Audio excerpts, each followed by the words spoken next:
नमस्कार, मैं आश्रुति वोरा और आप देख रहे हैं वीके न्यूज। बंगाल में इन दिनों अजीबोगरीब खेल चल रहा है। राजनीति तो बंगाल में होना एक आम बात है, लेकिन अब बंगाल में राजनीति के अलावा भी बहुत कुछ हो रहा है जो कि बेहद संवेदनशील है। हाल ही में बंगाल के संदेशखाली में हुए मामले ने सबको हैरान करके रख दिया।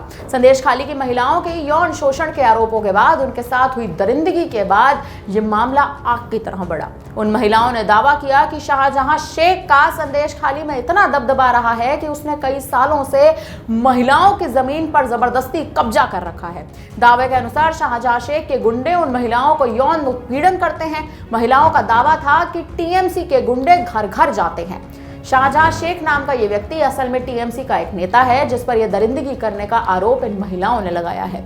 इन महिलाओं की आप बीती सुन देश अब सन्न है, लेकिन बिहार की मुख्यमंत्री ममता बनर्जी इस मामले में ऐसे चुप्पी साधे बैठी हुई हैं कि जैसे कुछ हुआ ही ना हो। उल्टा वे उन्हें क्लीन चिट दे रही हैं और इसके लिए भाजपा और आरएसएस को जिम्मेदार बता रही हैं। उन्होंने संदेशखाली को आरएसएस बंकर कहा है। हालांकि ऐसा पहली बार नहीं है कि ममता बनर्जी ऐसे किसी व्यक्ति का समर्थन कर रही हो जिस पर हिंदू विरोधी घटनाओं में शामिल होने का इल्जाम लगा हुआ हो। बीते समय में भी वे कई हिंदू विरोधी नेताओं का पक्ष ले चुकी हैं। इसके अलावा एक बार ममता बनर्जी ने इतनी हद पार कर डाली कि उन्होंने पाकिस्तान के जन्मे हिंदू विरोधी नेता को राज्यसभा तक पहुंचा दिया। उस नेता का नाम है अहमद हसन इमरान। अहमद हसन इमरान के बारे में खुफिया एजेंसियों की जांच कहती है कि उसके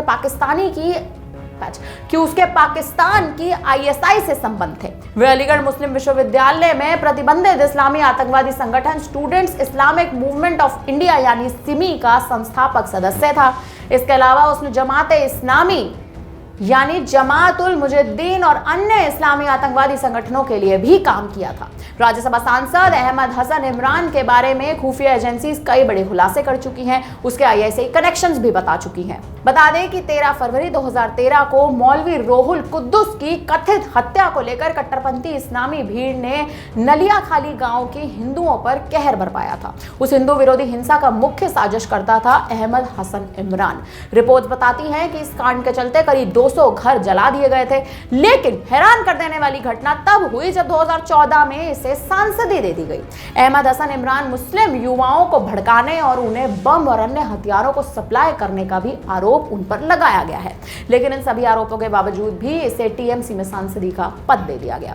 गौरतलब है कि टीएमसी पिछले कई सालों से मुस्लिम समुदाय के तुष्टीकरण की राजनीति में लगी हुई है। आज जहां एक और संदेशखाली मामले में पीड़िताओं का दावा है कि इलाके की विवाहित हिंदू महिलाओं को उनकी उम्र और सुंदरता के आधार पर उठाया जाता है और टीएमसी के लोग संतुष्ट होने तक रात दिन उनका उत्पीड़न करते हैं। लेकिन ममता बनर्जी इन आरोपों को भाजपा आरएसएस की साजिश कहकर उन्हें खारिज कर देती है, जो एक और पर हैरान कर देने वाली बात है।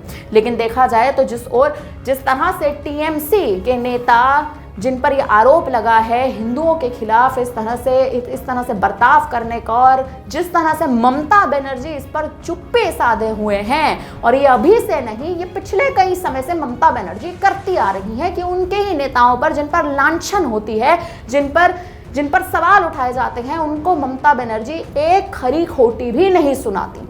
फिलहाल अब इस पर आप क्या कहेंगे, हमें कमेंट करके अपनी राय जरूर दीजिएगा। बाकी बड़ी खबरों के लिए बने रहिए हमारे साथ और देखते रहिए वीके न्यूज। वीके न्यूज, राष्ट्र के नाम।